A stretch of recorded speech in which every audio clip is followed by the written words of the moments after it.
Thank you so much for being here. Is anybody counting? 15 days and a wake up until we make America great again. That's all we got left. Happy Sunday, everybody. It's Pennsylvania. It's a football Sunday, yes? How many Eagles fans do we have in the house? That's what I thought. Wait, I'm hearing boos already? Oh my gosh. Eagles had a pretty good day today, I'd say, yeah? 28-3, you beat those Giants in the division. You got to get that one done good. A little bit of a game up the road in Pittsburgh tonight, too, yes?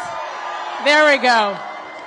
It's like 50-50 boos, depending on each team that I mentioned, right? I'm not sure if you knew about this, but after we're done with our little town hall here, somebody by the name of Donald J. Trump is heading, guess where? Pittsburgh. Steelers. Hey, what a day. You start off at a McDonald's, you come to a town hall, and then you end up with Sunday Night Football. That man has some energy.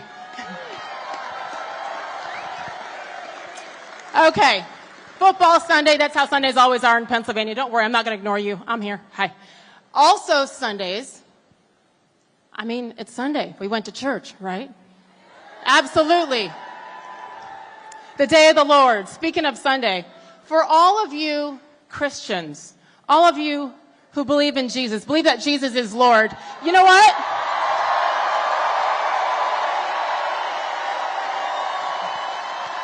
Guess what?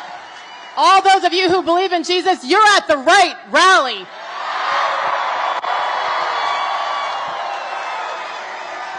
You're at the right place. We welcome everybody here. Pennsylvania absolutely does. For all you who believe, you know you're at the right place. Jesus, Muslims, atheists, Jews, everybody is welcome here. I know from personal experience, I'm going to tell you a quick story before we bring out the man of the hour. Personal experience that everybody is welcome. As the proud daughter of a black man whose parents and grandparents came from the islands, from Trinidad and Tobago and Barbados. A white mother, a white Irish Catholic mother whose parents and grandparents came from Ireland and Italy through Ellis Island. Guess what? They did it legally. And they came here. And because of that, I have the honor of speaking to you tonight with the president because they love this country and they took the time to do it the right way. So I know for sure that all of us are welcome. As the proud mother of 3 college-age kids who have very different opinions, I know from personal experience, all of us, everybody is welcome. And as a career TV broadcaster, part of the mainstream media, corporate media for years and years and years, who then said, no, enough is enough. Because diversity of thought is what matters. Everybody is welcome. And I know that means so much to all of you here in the Commonwealth. So, don't forget that. Diversity of thought, everybody is welcome, and especially tonight. I saw you lined up, 5,000 people strong along the streets of Lancaster. Thank you so much for taking the time. I like your red hat. Vote early, vote often. And ladies and gentlemen, we have some business to get down to. 16 days, and it starts right now. Are you ready to make America great again? On that note, please help me welcome the 45th and soon to be the 47th President of the United States of America, Donald J. Trump. And I'm proud to be an American, where at least I know I'm free. And I won't forget the men who died, who gave that right to me. And I gladly stand up next to you and defend her still today. 'Cause there ain't no doubt I love this land. God bless the USA.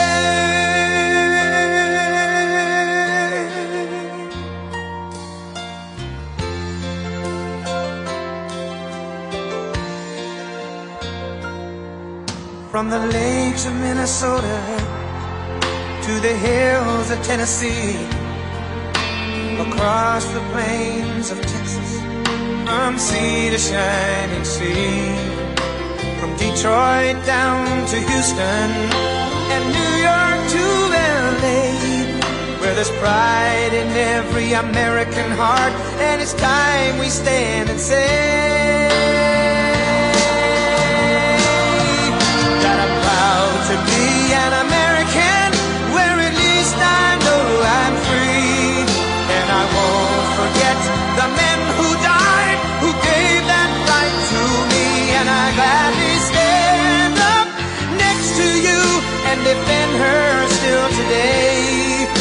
'cause there ain't no doubt I love this land.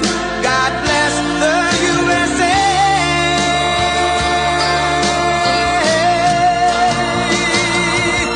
And I'm proud to be an American, where at least I know I'm free.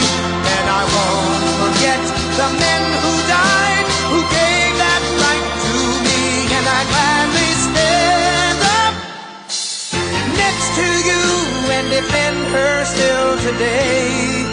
'Cause there ain't no doubt I love this land. God bless the USA.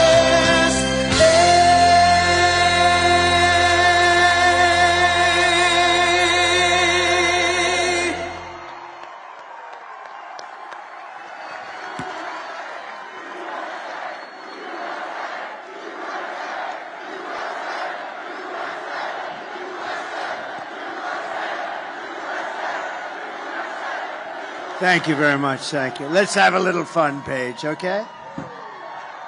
Here we go. You may have a seat to make sure everybody can see. Thank you so much. Am I the only one that hears that song? And I see you crying in the front row, right? There's something about that song and something about where we are today as a country. I'm sorry, I didn't mean to call you out. She's beautiful. She's in tears. Thank you, darling.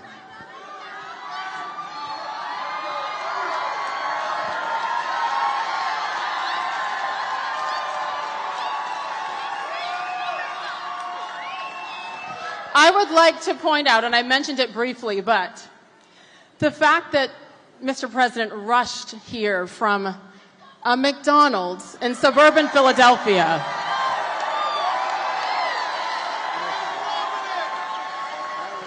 Okay.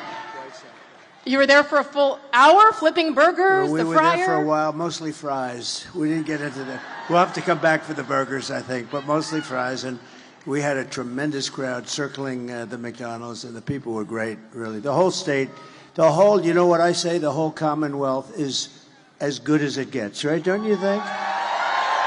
The whole Commonwealth. And I just want to thank everybody. I think we're going to do really well. We're way up in the polls. We want to keep it that way. We want to keep it too big to rig, you know? It's too big to rig. We got to make it that way. But we're way up now, and we're way up in all of the polls, I think, for the most part. And we want to make America great again. It's very simple. We want to make America great again, and that's what we're going to do. That's what we're going to do. So honestly, the fact that you chose to go there today and take the time, and I heard a couple of stories of people saying, thank you for taking time for the little people. And your answer? To me, they're big people. I think everyone's, they're all the same, you know, but they said it was so successful. Honestly, the McDonald's just hit the rockets. I mean, you have to see everything. They said, sir, you don't have to do this stuff. I said, are you crazy? I'm not going to do this. They said, you can avoid this. Can you imagine that? I said, who's going to tell these people? I'm not telling, hey, maybe we can make this more exciting than the McDonald's stuff. How about that? But there's no way I wasn't coming. I know this area very well, maybe better, and some of the greatest people. So it's great to have such a crowd. They have an overflow crowd. They have people outside trying to get in. And I was going to suggest, if anybody would like to give up your seat, anybody? One hand. I've never had anybody raise a hand saying yes.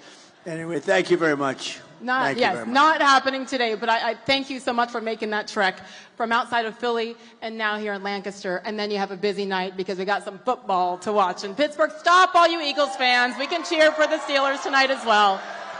I want to just give you a quick rundown. I mean, this is going to be, you know, Mr. President, he is as organic as it gets, right? So we are going to go everywhere tonight on all different kinds of topics. You may notice there's no teleprompter. Not necessary. We don't need that here. I'm just saying.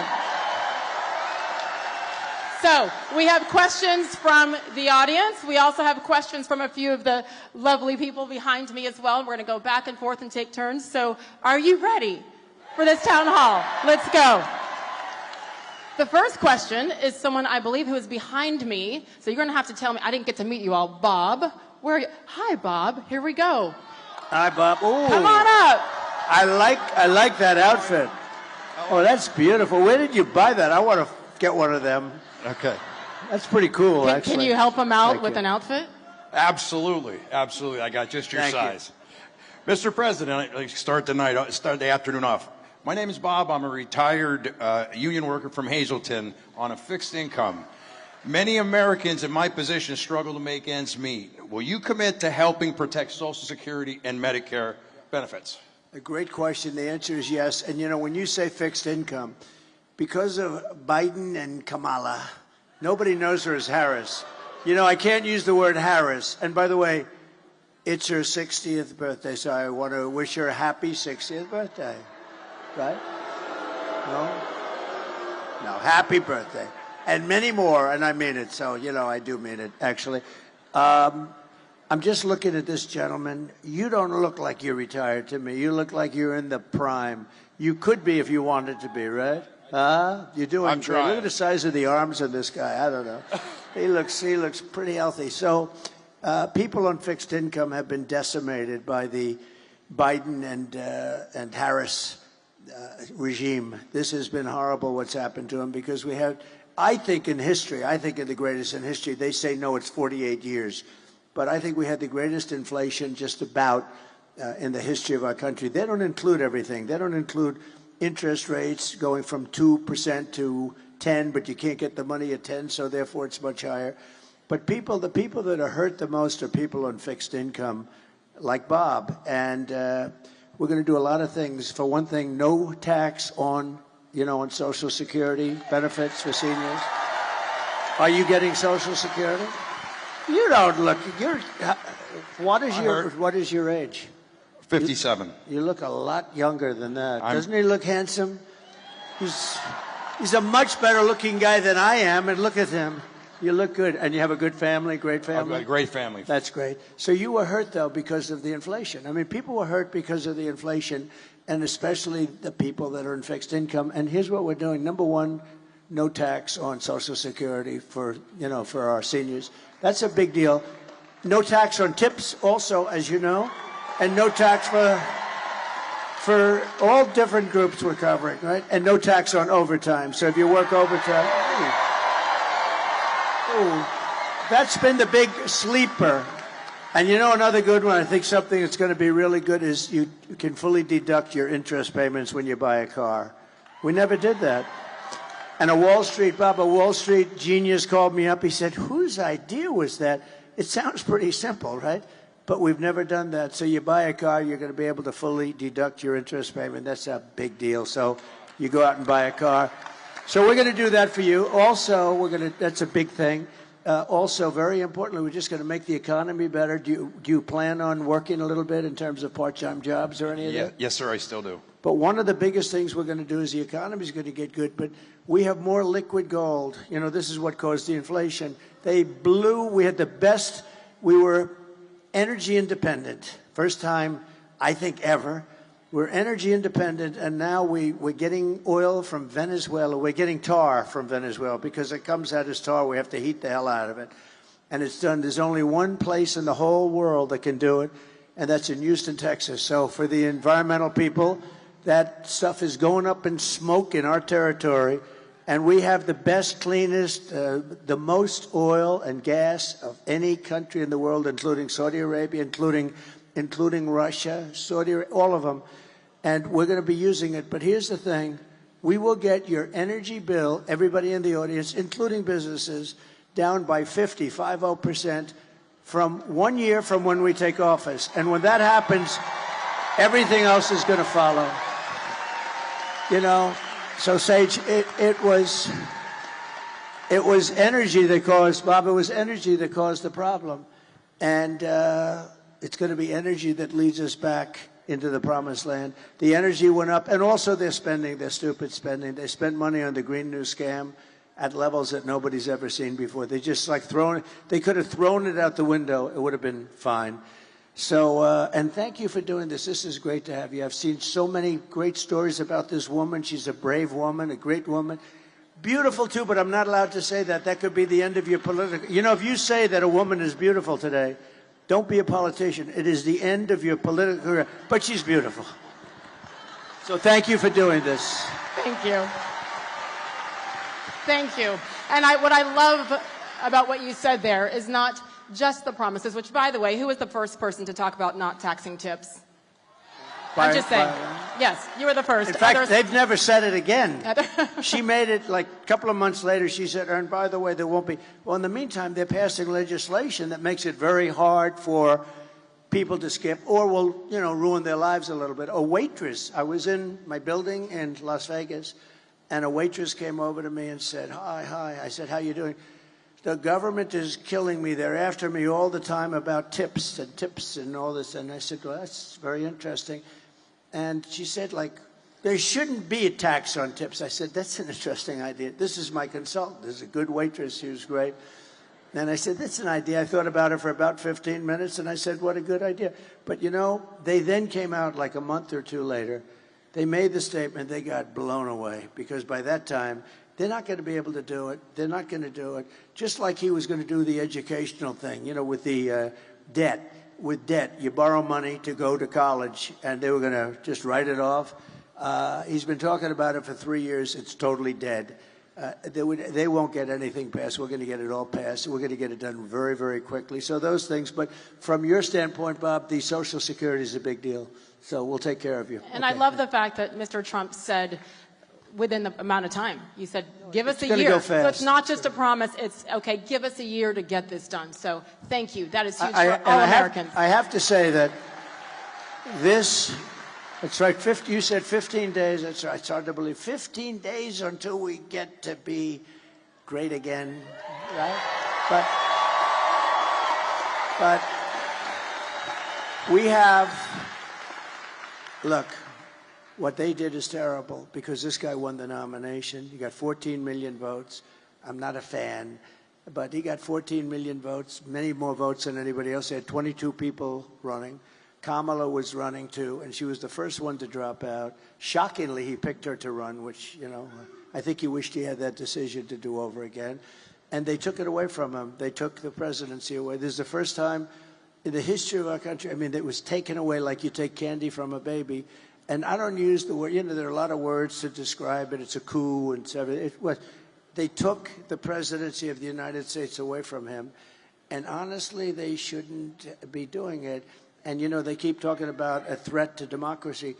They're a threat to democracy, and she's a threat to democracy. What they did is a terrible thing. And just to finish, I believe that Joe Biden likes me more than he likes Kamala. And who would think that? And, look, the bottom line, so we had a debate, Joe Biden, we had a debate, and he didn't do great in the debate, but that's understandable. He didn't do well. And his poll numbers went down, but that's okay because you come back from that stuff. And what happened is incredible. Nancy Pelosi, crazy Nancy, went in, and Schumer and all these guys went in. They said, we're taking it away. Nobody's ever seen that before. Nobody's ever done it before.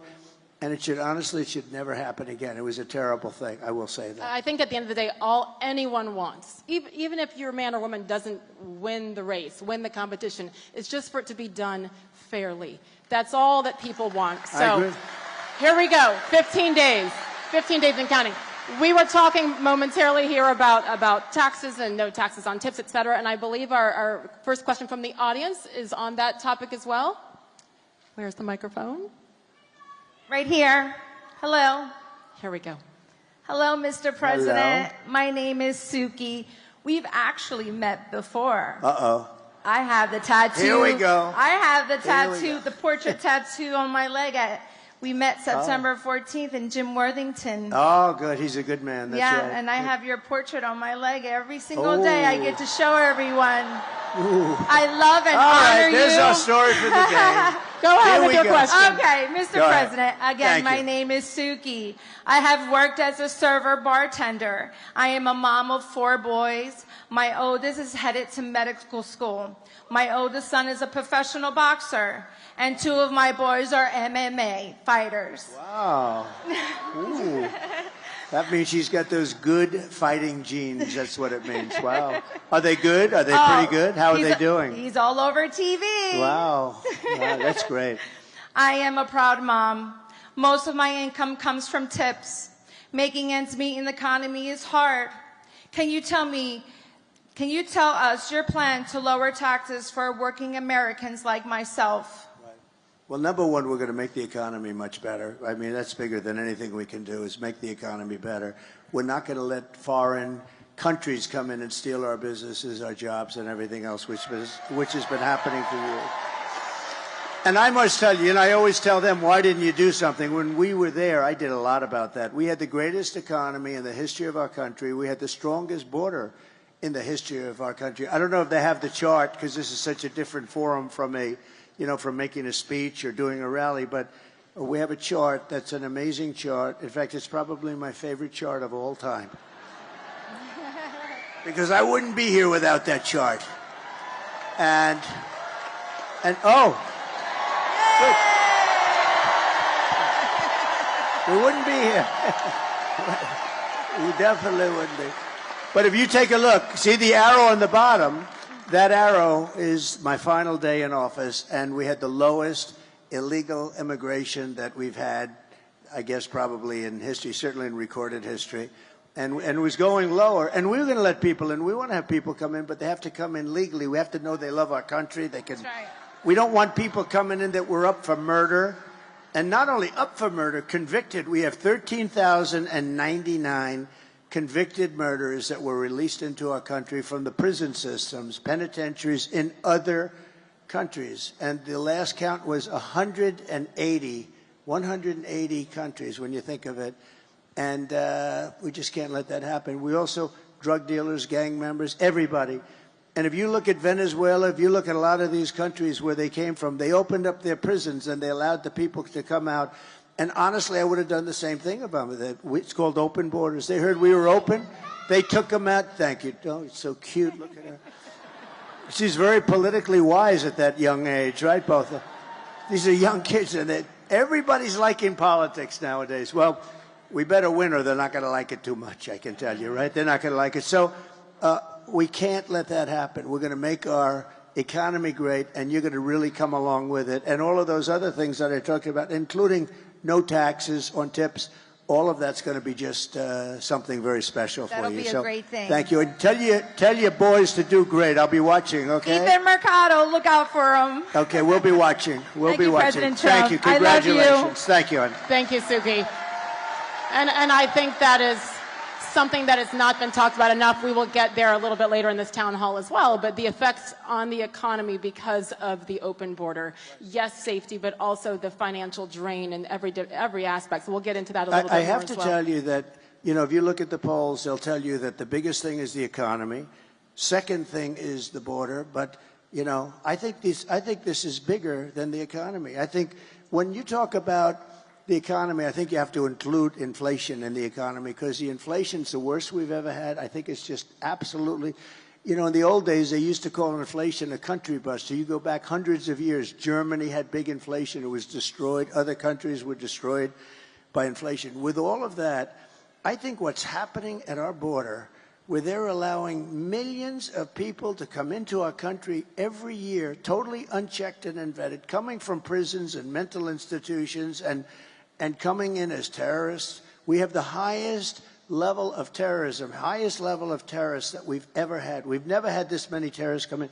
We had one year where and I don't even believe this myself, the Border Patrol made these charts, and in 1 year, in 2019, I guess it was, they had 0 were allowed. Now, I think it's probably wrong. It must have been some, but 0. They put it down as 0. And this was not from me. This was from them.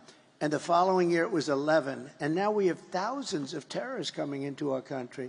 And nothing good can happen with that. Nothing good is going to come out of that. So I really think it's a big part of the economy, too. But I think the number one threat that we have, and I actually think the thing that people are going to be voting on most, is what's happening on our southern and but our southern border. And I think it's the number one thing that people want to talk about. Yes, I totally agree. And we love that chart, too. I love we that love chart. that chart, too. I sleep with it. I kiss it when I go to bed. That's a great visual, Mr. President. Let's keep it going on the topic of safety. Our next question is also from the audience here. His name is Chris. Chris, yell out. Where are you? Here we go. Same spot as Suki. Hi. Hi, Chris. Hi, Mr. President. Thank you for coming to Lancaster. As the Lancaster County Sheriff, I'm committed to upholding public safety and reducing crime in our community by working closely with local law enforcement and other partners. How does your plan for law and order in your next term support local sheriffs, like myself, to ensure we have the resources needed to protect our communities? Great question. Are you the current sheriff? I am. Yes, yes, sir. Very good. Wow, that's pretty good. You look like it. That's pretty good. Can I, real quickly, this is a statistic that I know you know, Chris. In the Commonwealth, 49 of 67 county sheriffs have endorsed Donald J. Trump.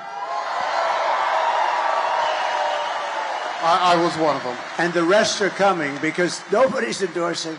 We have the endorsement of almost every law enforcement agency group in the country, so it's good. They have none. I don't think they have any. So thank you very much. I'll give you an answer to that. So we have to protect our law enforcement. We have to indemnify them against the bad things. You know, if you do your job well, oftentimes they go after you. They want your house. They want your pension. They want to fire you. They want to. We can't have that. We have great people, and we have people that have to be given back their authority and their respect because our cities are blowing up. We had the worst crime that we've ever had in the last year. Remember the other day, pretty recently, we were at the debate where I was debating with David Muir of ABC Fake News.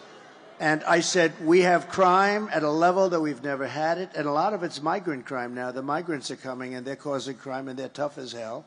And they're causing they're taking over like Aurora and in Colorado. And I mean, they're taking over buildings. They're in the real estate business all of a sudden, but they're vicious people and they're taking over. And he said, no, the crime is down. Crime is down. I said, crime's not down. No, it's down. The following day, they released the figures, and crime is up 45%. And I haven't gotten this guy, David Muir. Everything I said, I said, who am I debating here? I had two of them from ABC, and I had her. She was the easy one, but they were terrible. They never questioned her on one thing, but he said, crime is down. No, crime is way up. And the FBI, we have to look at this, because the FBI put out charts that crime was down initially, because they didn't report certain little areas of the country, like the worst areas in the country for crime. And it turned out that their stats were very wrong and very misleading. But he was wrong because it's up like at least 45%. That's an incredible. You take a look at Venezuela, take a look at some of these countries that are taking all their gang members and their criminals off the streets and giving them to us. Their crime is down 40, 50, 60, 70%. So we're going to give you back the dignity and the respect. You know, we have great respect for you, and we're not going to let this happen. You can stop crime. You just have to be given the go-ahead. You go to Chicago, you go to a lot of cities, and they rob a department store, and guys are walking out with refrigerators. They have it on their back with two friends, and air conditioning, and everything. And they literally are stripping, and the police are standing outside, and they're shaking out of anger because they really want to do something, but they're told to stand down, and they're watching these criminals walk out. We're not going to have that happen. We're not going to let that happen. So thank you very much, Sheriff. I appreciate it. Thank you. You know, I think, unfortunately, since you left office, and certainly 2020 and COVID and George Floyd, I mean, it has been tough, and that's why I think we're all so grateful for the men and women in blue, because you do put your lives on the line every single day. So thank you, Chris, honestly, and for being a leader there. But I'm sure that is something that these sheriffs have to worry about, to encourage men and women to come back to the police force, that they will be supported on a federal level. It's become more and more dangerous. I mean, I visited a great family in Long Island where a policeman who was killed said, please open the door. They opened the door and they start firing. The windows were darkened. They opened the door and they start firing. There's not a thing you could do, even if you were allowed, and they're not allowed, to open the door with a gun in your hand. You're still not going to make it because you can't beat that kind of speed. I mean, he's got a gun. And they started firing. He died. I went to the funeral. He died, and I paid my respects to the most beautiful family, and they can't even believe it. But the wife was telling me that she was so afraid it was going to happen. And things are happening today. It's a very dangerous profession. Of course, being president is a very dangerous profession also. You know, we were going over that the other day. 0.1% of race car drivers, that's pretty dangerous, right? 0.1% race car drivers die. 0.1%, these guys that ride the bulls, I mean, say what you want. They are very brave. That is, but 0.1%, similar to like the race car stuff.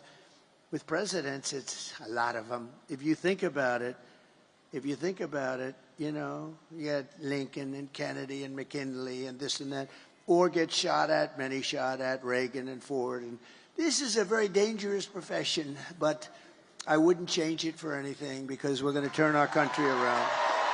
We're going to turn our country around, and we're going to do it. We're going to do it fast. Fast. Thank you.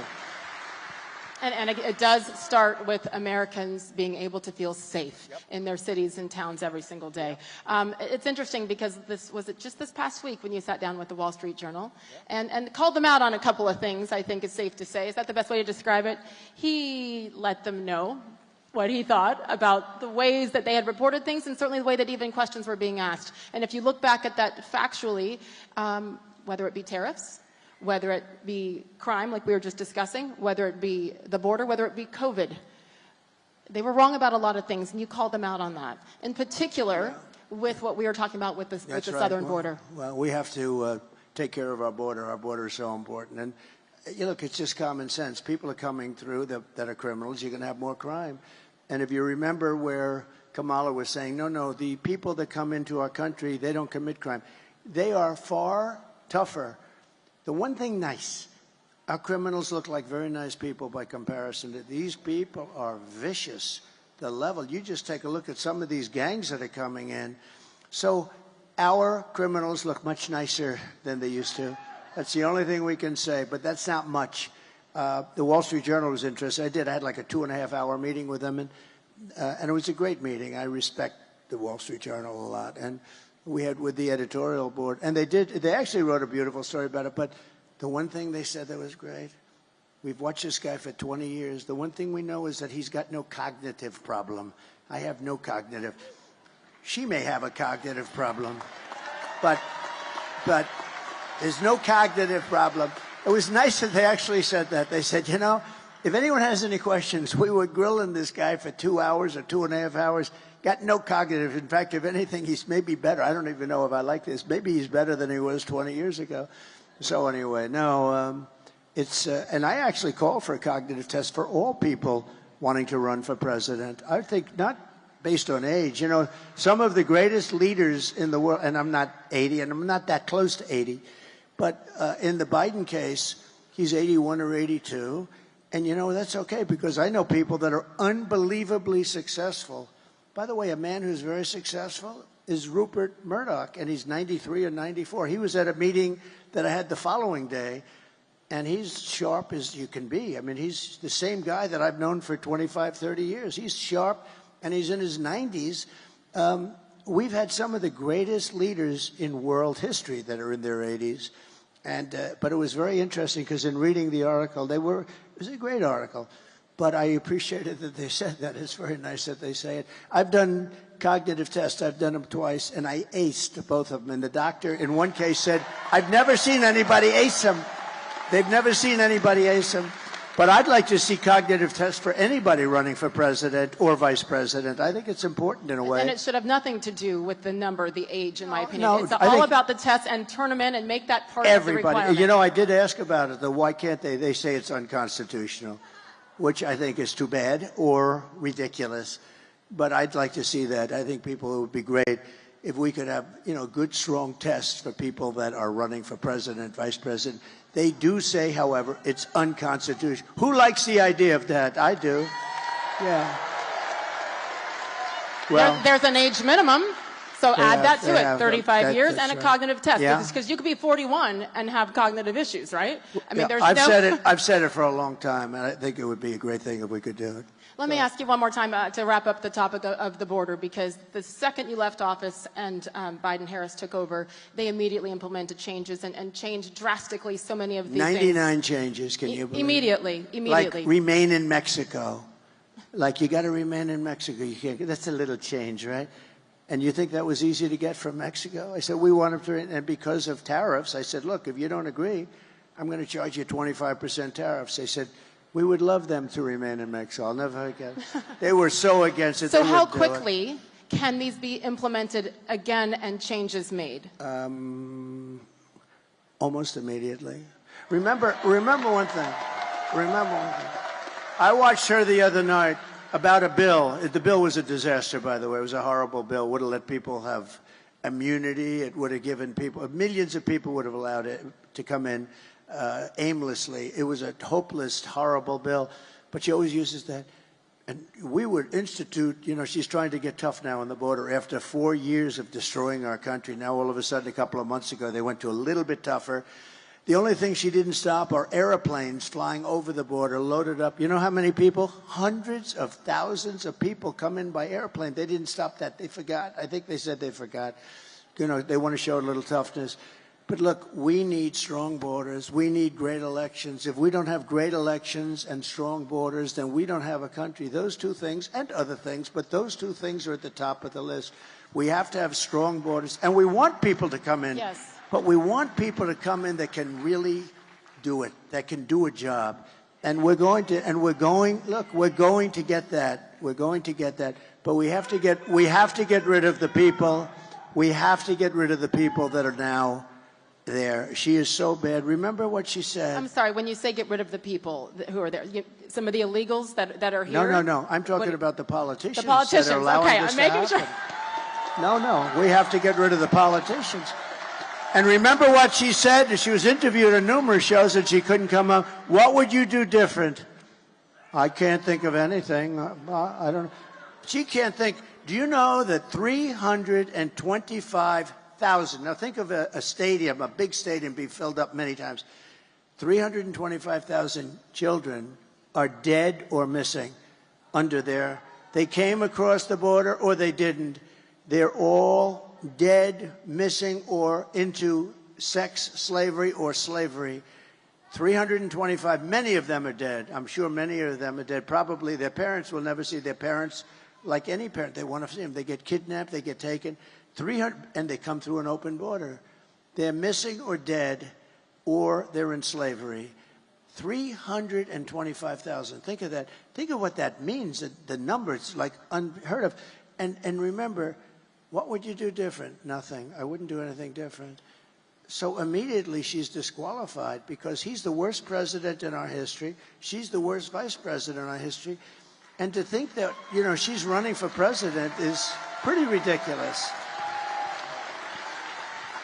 I feel like you all will agree with me that this is no one here or in this country that I speak to, and you speak to a lot more people than I do, is anti-immigration. It's about doing it the right way.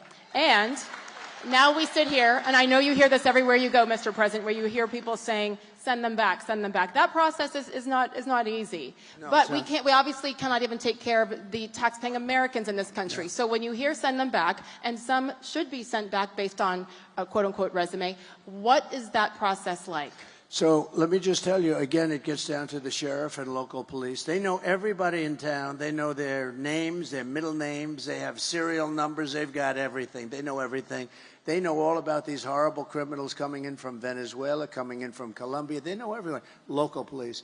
The local police will work with others. And look, from a practical standpoint, it's very tough because there'll be one woman with two beautiful children who gets brought back, and there'll be tears, and the Times and all these crazy newspapers will do stories about one person when you're, so it's a very difficult thing. But we start with the murderers. We know who they are.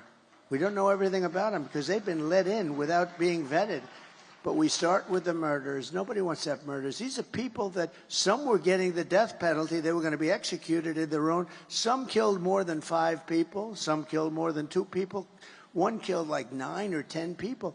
We want them out. We start with them. We start with the drug dealers. We start with the people that are causing. Oh, by the way, you start also with the terrorists. You got to get them out. And then we start figuring out what the hell we're going to do, because what they've done to our country, what they have done, and I'll tell you who was affected most. the black population, the Hispanic population, because their jobs are being lost. People that had jobs for years are losing their job now to people that came into our country illegally. So that's a really, and they're starting to see it. You know, the black population over the last short period of time, their numbers, their unemployment numbers have just skyrocketed. The reason is people coming into the country illegally are taking their jobs. So, and I'll tell you what's going to be affected very much are going to be unions, but you're going to see things happening that are just, it's just too much. In one town in Ohio, a town of, think of this, a town of 52,000 people, they put 32,000 illegal migrants in this town, right? 32,000 illegal migrants into a 52,000 people town. In Aurora, they have people that are running in and walking down the streets carrying weapons. And the landlord to the building is saying, I don't know what I'm going to do here. They're collecting the rent in the building for themselves. I mean, and this is happening all over. This is happening all over the country. You know, we mentioned a few different places, and a lot of mayors don't want to talk about it because it's bad for the reputation of the state and the town or the city that they're in. But look at New York, what's happened. Look at Chicago. Look at Los Angeles, what's happening. Our country's being destroyed by incompetent politicians. And, you know, all they have to do, remember this, when they say a bill shows that the bill wasn't passed because the Senate wouldn't want to go against Trump. He called, it had nothing to do with me. The bill was no good. But listen, all the president has to do is she gets to the White House, wakes him up. They call because if it's after 4 o'clock, he sleeps after 4 o'clock. Get him the hell down to the Oval Office and say, President, sign the bill. All he has to do is say, the borders are closed. Tell that to the Great Border Patrol. The borders are closed, and those borders, that's what I did. I didn't have a bill. I had the best border maybe ever. I didn't have a bill. I just said, close the borders now. And they were closed. You don't need a bill for that. They have been saying that for years now, that they needed to get it approved in Congress and all you of that. You don't need a bill. I didn't have a bill. I said, close the borders. You know, my father used to tell me when, like, we'd hire some guy and, sir, could I have a letter of authorization that I got this job? And my father always used to say to me, you know, son, every time they need a letter, they never work out to be any good. The guys that don't need a letter, those are the ones that you want. Because when they ask for a letter, that means they don't have it. This guy, so what happens is you call up the head of the Border Patrol, you call up the group, and you say, effective immediately, the borders are closed, and they close up. And that's what I had. I didn't have a bill. I closed up the borders. And the billions of dollars that are being spent across the country to pay for the education, the health care, the rent, the insurance for illegal aliens can go to Americans, can go to minorities, can be spent on veterans who are on the streets homeless. So I have hope, and we're going to hold you to this. But, you know, it's not financially feasible or sustainable for us to be paying for hundreds, not for hundreds, for millions and millions of people. It's estimated now that the real number is over 21 million people in 3.5. 21 million people came into this country. Many of them are seriously bad people. And that's why the graphic is the best graphic ever. I was wondering who that was. It's the fake news. No, these guys are great. These are the photographers. When they take good pictures, I like them. When they take bad pictures of me, I don't like them. They usually turn out to be not so nice, but that's okay. Here's a man.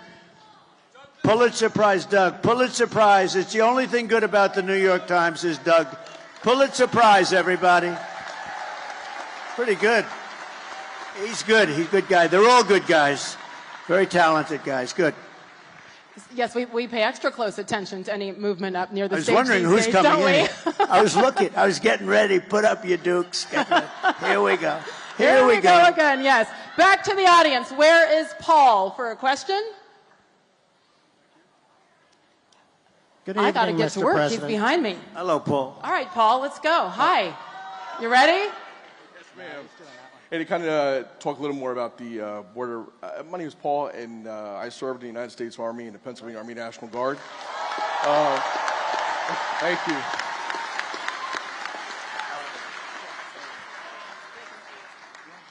We got to get you on camera, you know? Let me get up. These are the most uncomfortable chairs, but I think we'll get up. There is no chair like that chair. I'm so glad you said it. How are you? Nice to see you, man. Nice to meet you, President. Go ahead, please. Sir, right now members of the National Guard are mobilized because of the crisis at the border. How soon will the wall get finished if you're elected? So the wall, we built hundreds of miles of wall, more than I said I was going to be doing. And again, I had a hard time with Congress on the wall. I took it out of the military because we rebuilt the military. We had a lot of money in the military. We took out billions because I considered it an invasion of our country. It was very easy. And we then got sued by Nancy, crazy Nancy, and all the Democrats, and we got sued 11 different times. We won all the suits. It was brutal, but we were sued a lot. And we got hundreds of miles of wall built. And then I said, let's add some more. And one of the reasons we did have the great success is because I got the wall built. I was building wall at levels that nobody had ever seen. And we were going through tremendous obstacles. It was hard, but we got it done. And then I said, let's add 200 miles, because there were certain areas. You know, it's interesting. When you add wall here, you got to add a little more wall here. And it was just it's like water.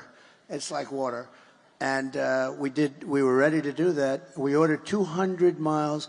It was ready to be thrown up. It could have been thrown up in 3 to 4 weeks. And then we had a very unfortunate election. And these characters took over. And I said, you know, something's going on. They're not putting up the wall. They have to put up the wall. It would have been unbelievable, totally secure, very hard to get through the wall. That was the wall specifically that Border Patrol and all of them wanted. This is the one that they wanted. It wasn't what I wanted. I wanted to have concrete plank going up 30 or 40 feet. They said has to be steel, has to have, you know, have to be able to see through it, et cetera, et cetera. And this is a combination of steel, concrete, and then rebar in the middle, each one of those pieces. And then they have, I told this here, they have an anti-climb panel on the top. And I hated it because I didn't like the way it looked. These things were so beautiful. And we had to put the anti-climb. But I said, no way I'm going to do that. I hate it. It was costly, but I hated it. And then we had people climbing. And it's true, the anti-climb panel is exactly what it is. It was much harder. So I said, all right, we'll do it. But this is exactly what they wanted. And they didn't want to put it up. And that's the first time that I realized that they actually want an open border. Who would want an open border? It's like, who would want an open border? Who would want men playing in women's sports? Who would want all these transgender operations on your children? So we built a tremendous amount of wall, and we were going to do another 200. But I got Mexico to come in, and they gave us thousands and thousands of troops while we were building the wall. That was hard to do. Remember, I always said Mexico will pay. They paid much more than what I was talking about. They gave us troops. They did a really good job. They didn't want to do it. They said, no way. And I said, way. And they said, no, we're not doing it. And I said, if you're not doing it, I'm going to charge you a 25% tariff. And they said, these tariffs, I'm telling you, it's my favorite word in the dictionary, outside of love and religion. Love and religion. But so I said, we're going to charge you. And we got the troops from Mexico free of charge. And they were, you know, it really did the trick. We had great success. But the net result is all of this wall that we built, they ended up selling for 5 cents on the dollar. Very expensive stuff, too. Not all of it, but a lot of it. And Texas wanted to use it. Arizona wanted to use it. And the federal government wouldn't sell it to them. And they sold a lot of it for 5 cents on the dollar. These are people that hate our country. I'm convinced of it. There's something. You got to vote them out. We got to get back to common sense, right? Thank you. How immediate is that process? We talked about sending certain individuals back. How immediate is the wall process? Can they begin building right away? Yeah, the wall. Yeah. I've become very good at building walls, actually. Remember, there's only 2 things that work. Everything's obsolete other than that. See their cameras? Look at these beautiful cameras they have. In 2 weeks, they'll be obsolete, right? Everything. The computers are going to be up. 2 things. What are the 2 things? Wheels and walls. They're not obsolete. They always work. And you can always have a wheel and a wall, right? Look at her. She was the one that was crying. If she was crying, that means she likes you like Trump. Look, she's crying again. She's crying again. Here we go. Stand up. Show everybody. Oh. Very nice. Thank you, sweetheart. Are your friends as passionate as you? Yes, well, oh boy, I'm glad they have those good seats. Thank you, darling. Appreciate it. Thank you. We call these, don't we call these happy tears? These are happy Those tears, are of course. tears yes. that are happy tears. Okay, let's keep it going. Olivia, I'm not sure, is Olivia in the audience or is Olivia on stage? Hello, Olivia. Come join us. You get to stand in the middle here. Go right ahead.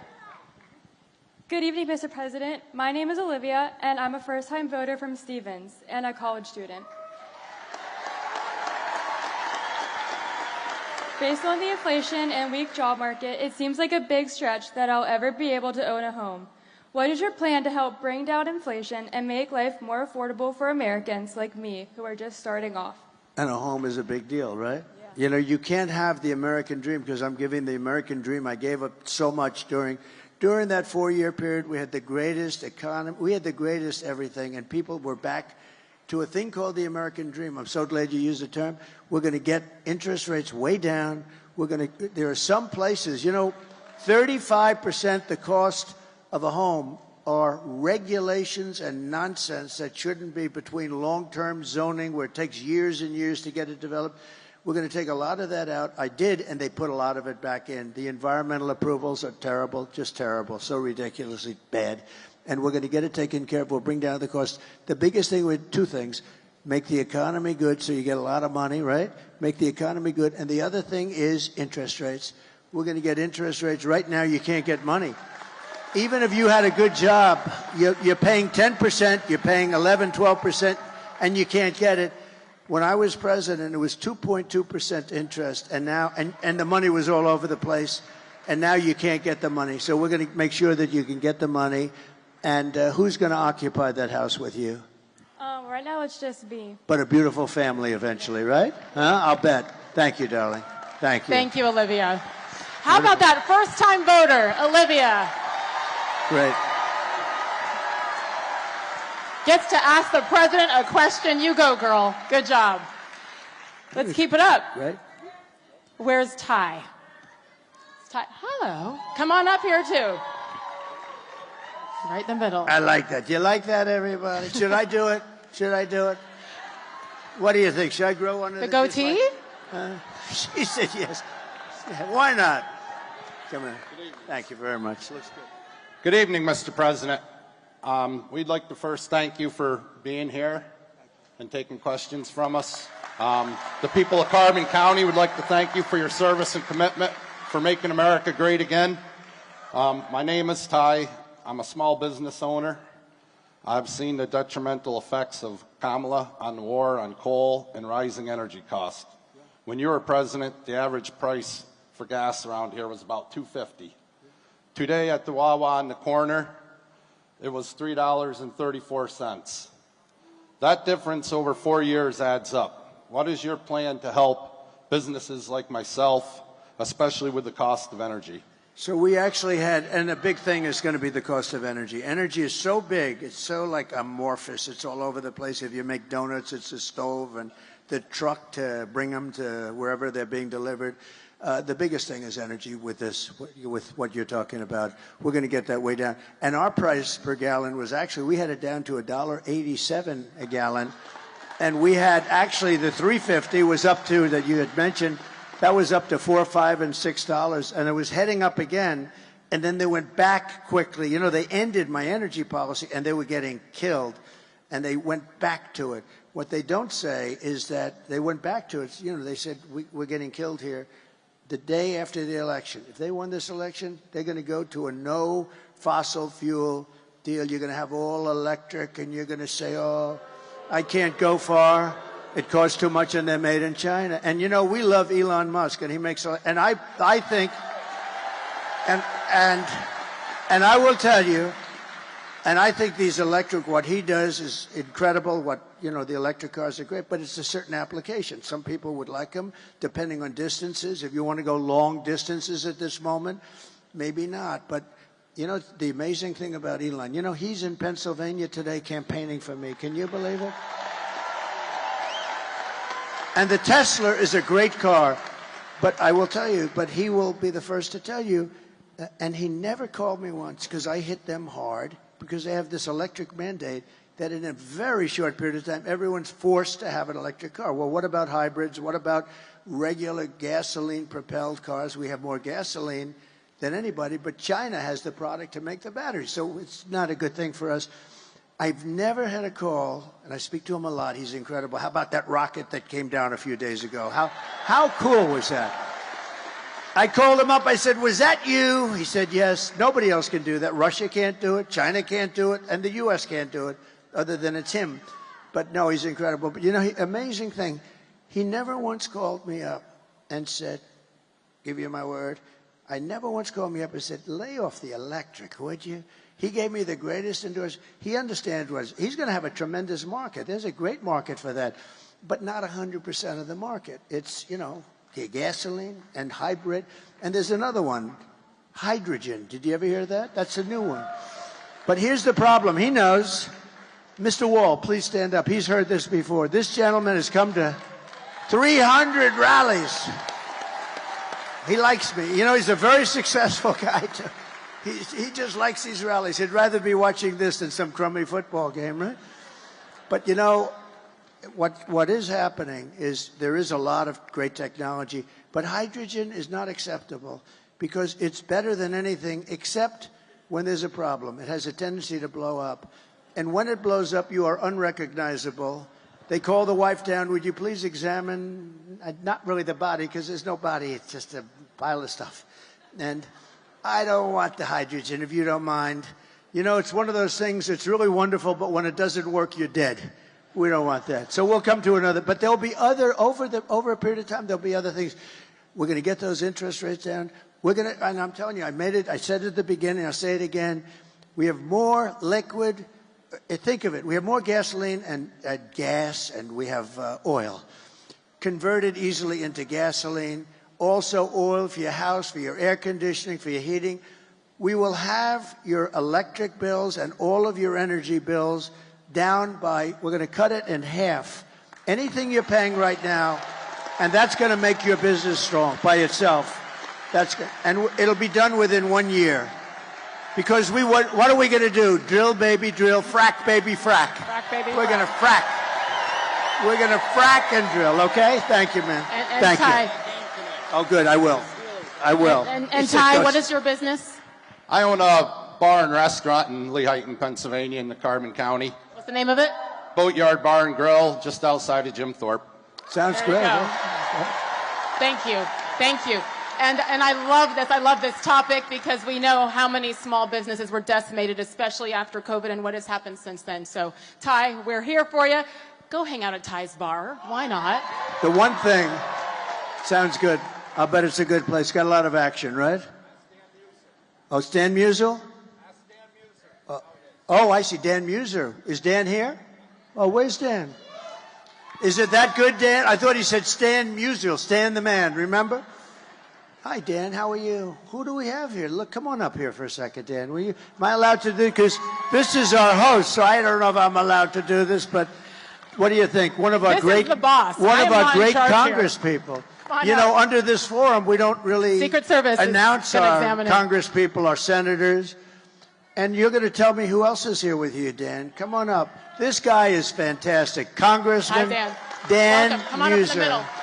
How are we doing? Most importantly, Dan, most importantly, he's very much involved with the election. How are we doing? We're doing great, Mr. President. And you know why? Because the enthusiasm for you has never been higher. And hey, how about it, everyone? We have so much to thank you for. What you did as president, our country was never stronger.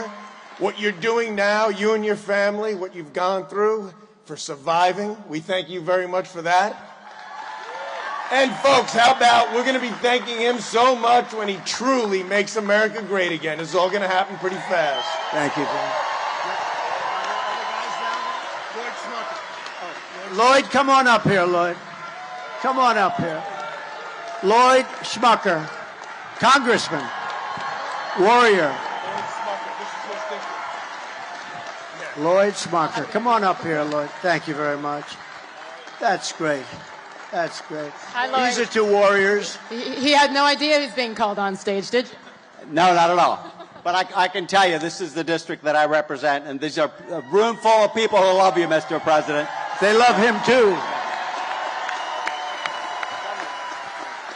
And I'll also tell you the enthusiasm is higher than 4 years ago and even 8 years ago right now. We're seeing volunteers like we haven't seen before. We're going to win this area big. Thank you very much. Thank you both. Thank you, Dan. Thank you, guys. Thank you, man. Thank you. Thanks for it. Thank you. Good. Oh, I'm lucky. Oh, you have no idea the hell that I'd have to. If we would have said goodbye and these two warriors weren't introduced, I would have had a problem. I would have felt very badly good. Is there anybody else? You're going to go for McCormick. I know that, David. Do you know what I enjoyed watching was the expressions on the faces of the Secret Service as he's inviting people on stage, right? They're not happy. They don't get too happy. That's right. They're saying, excuse me, sir, they won't be allowed on the stage. Anyway, this has been really great. I think you ended the question with Ty about frack, baby, frack. And Going to frack, baby, frack. She baby, is frack. not going to frack, by the way. She's been against fracking. She wants to confiscate your guns, and she will do it. You know, with a politician, take a look at their initial record. That's what they go back to. She's only doing this because of the election. She just changed all these policies. She changed 15 different policies. She wanted the transgender operations, I mean, almost at will.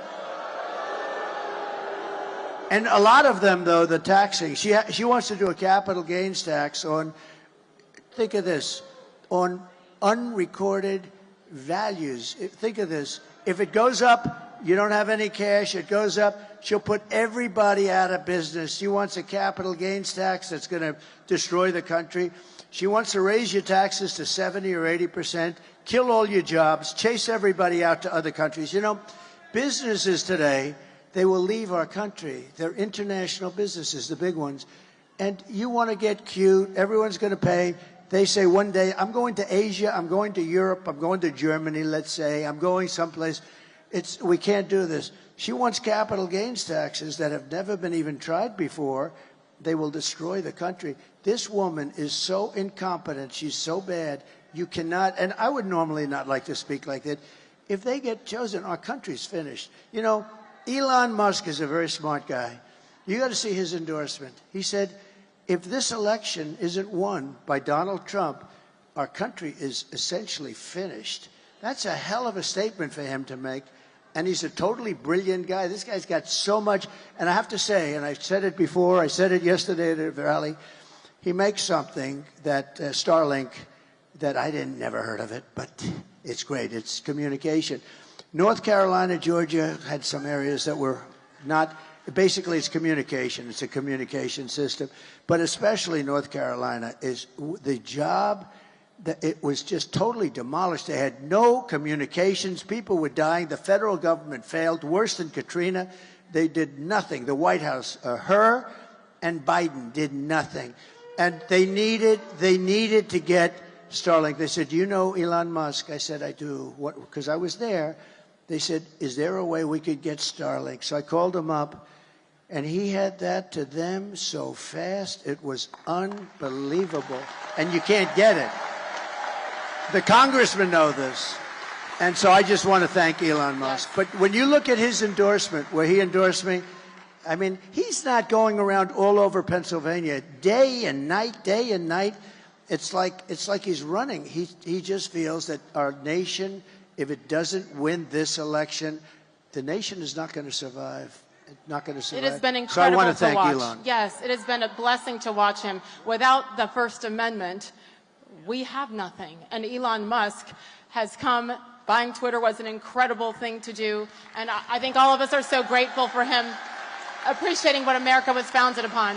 I will say about the fracking, to wrap that part up, fortunately, we do have something called videotape. And in 2019 and several times since Kamala Harris has said she would ban fracking, and now we come back and a lot of flip-flopping on that. So just like with the border, when I asked timing and how quickly, we're in the Keystone State. We're in the Commonwealth of Pennsylvania, fracking. I mean, this is a gold. Do you want to put right up, here. do we have one of those fracking statements that she made? Because here, you know, we put it up sometimes, but Pennsylvania specifically. Yes. It's about fracking. Can they put that fracking tape up if they could do it? I don't know if they can do it. This is a different forum. But if they can, put up the frack. I'm committed to passing a Green New Deal and finally putting an end to fracking once and for all. If they fail to act as President of the United States, I am prepared to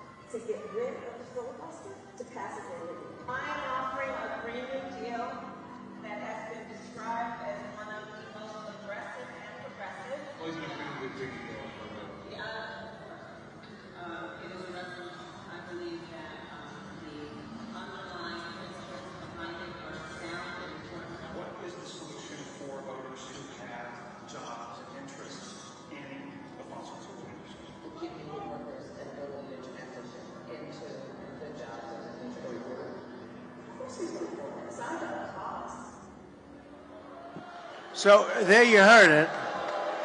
Good job backstage. Give me my wife. I said, give me that fracking statement. No, she doesn't want fracking. She's never wanted fracking. And by the way, she destroyed one of the greatest cities in the world, San Francisco, destroyed it. It's not even livable. She destroyed it, and she destroyed, along with Gavin Newsom. Have you heard of him? Terrible, one of the worst governors. He'll go down as one of the worst governors in history, Gavin Newsom. But the two of them destroyed California. How do you destroy California? The ocean, the temperature, everything is, it's like the perfect place. They're destroying it. They had more people leave it, think of it, than come in. First time, I think, ever. It's an incredible place, and they have virtually destroyed it. And she's not going to, she will not destroy, we're not going to let her destroy America. That's all there is to it. Fracking. How soon?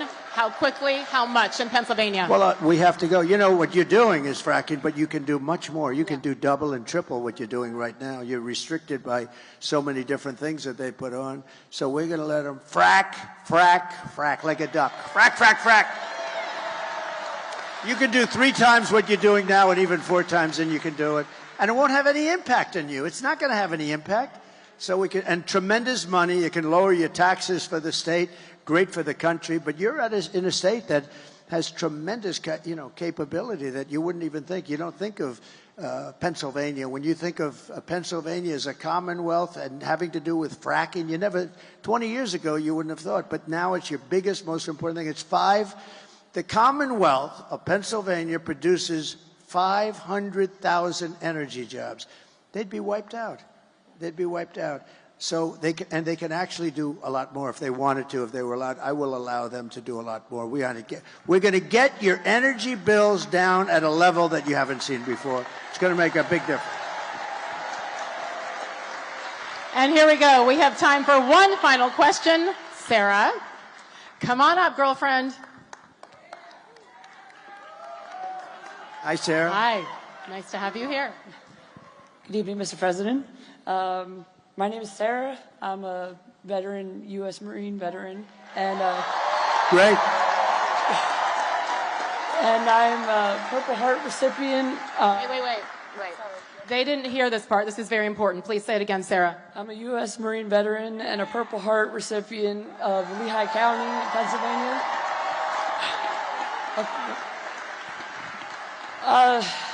Many veterans face significant challenges such as accessing quality health care, mental health support, and transition assistance back into civilian life.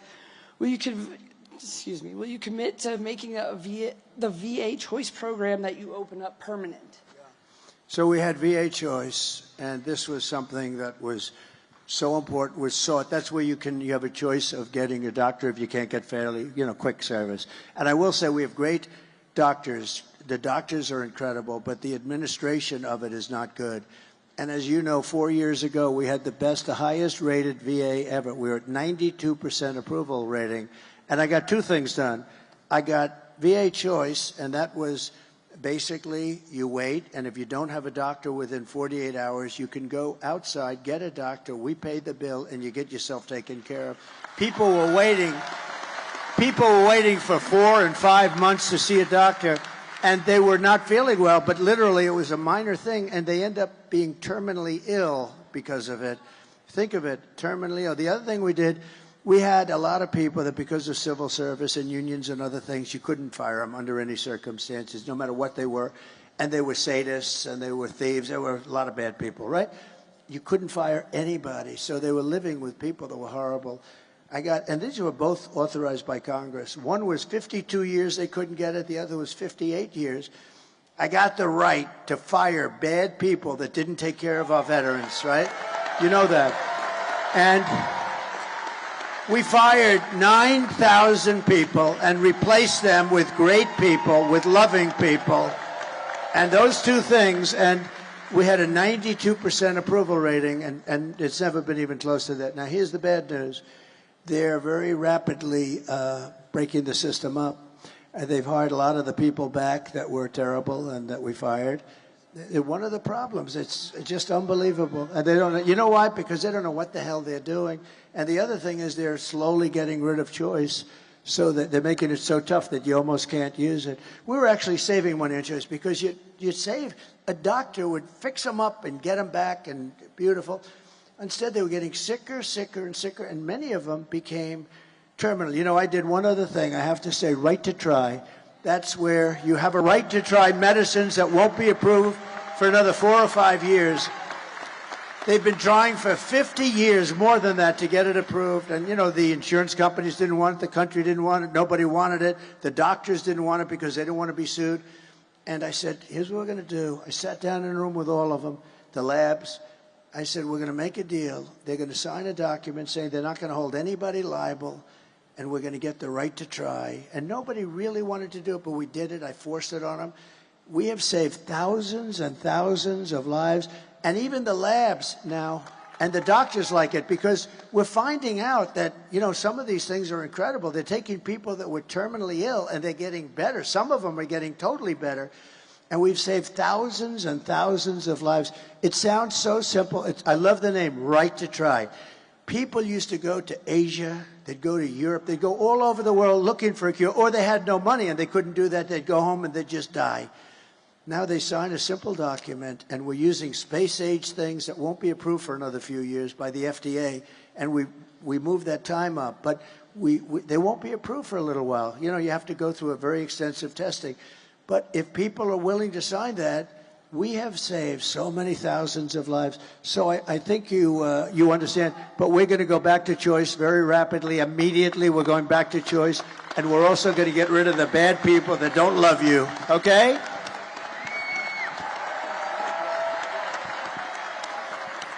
Thank you, Sarah, and thank you for your service. My goodness. Army brat here. That's where our roots are. Our servicemen and women, our first responders, that's where it is. And so thank you, Sarah. Thank you so much, and congratulations.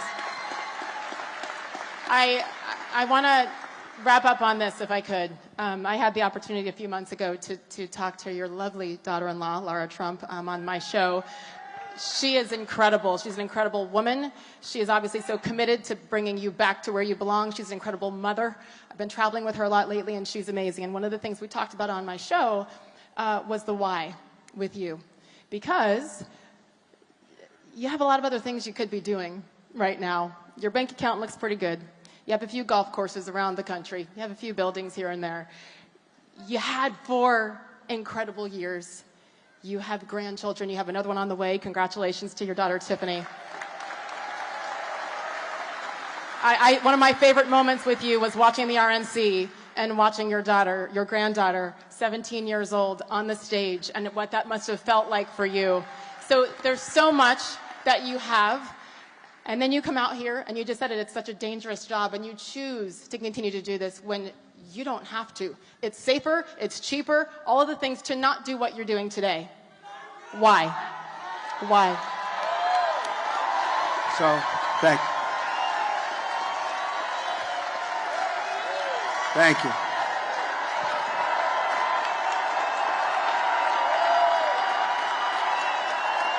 Thank you.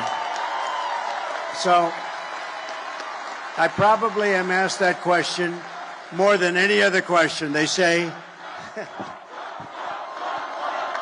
thank you. Thank you very much. Thank you, everyone. I think I'm asked that question maybe like, why do you do this? Or if you had it to do again, sort of a similar question, would you do it over? And the answer to that is so easy and so emphatic, yes. But the reason is, I was saying to, you know, in a sort of kidding fashion the other night at a rally with these great rallies, and I was saying, you know, I didn't have to be here. I was in the middle of a little bit of a rough area, and I loved every minute of it. We had, I think, 28,000 people. That's not, we had 101,000 people in Butler, you know that. We had 107,000 people in California the other day. And I said, here's the story. I could be anywhere I want. I could be on the finest beaches having that sun go over that very white skin that hasn't seen sun in years. I could be hit in the face with beautiful waves of salt and beautiful salt water. I could be wherever I want, and I have great properties all over. or I could be here with you people. And you know what? I would rather be here with you than any other thing that I can do, because you have a lot of people that are rich or wealthy and they can do what they want to do. But we're doing something that's unique. This is the greatest movement of all time.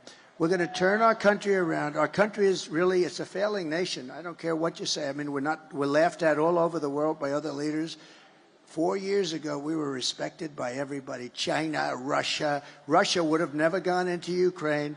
Israel would have never been attacked on October 7th. We would have never had the most embarrassing moment in the history of our country, which is, you saw what happened in Afghanistan, the Taliban.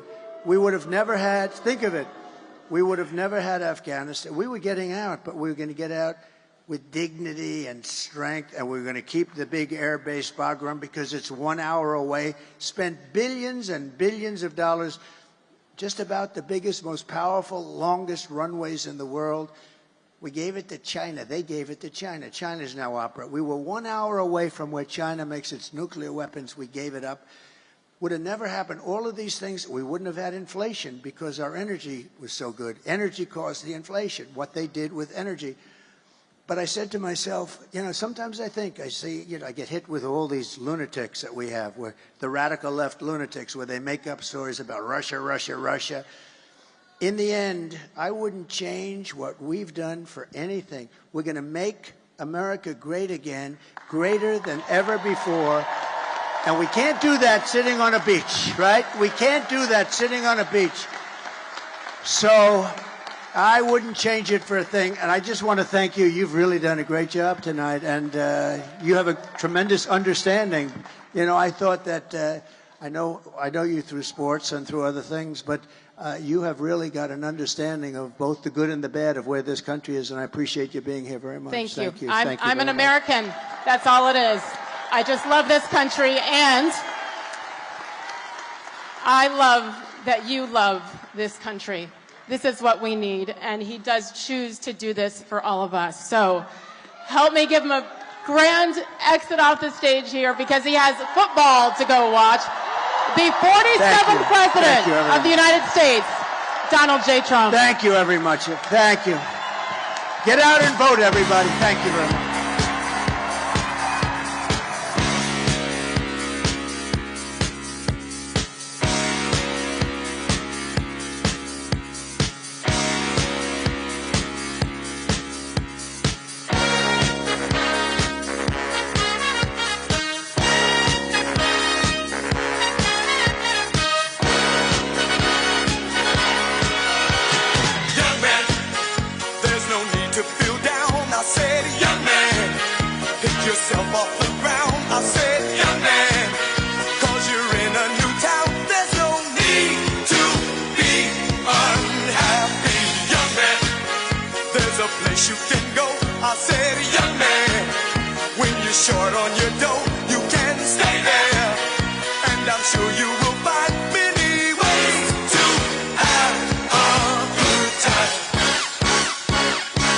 It's fun to stay at the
I were alive, I felt the whole world was so tired. That's when someone came up to me and said, young man, take a walk up the street.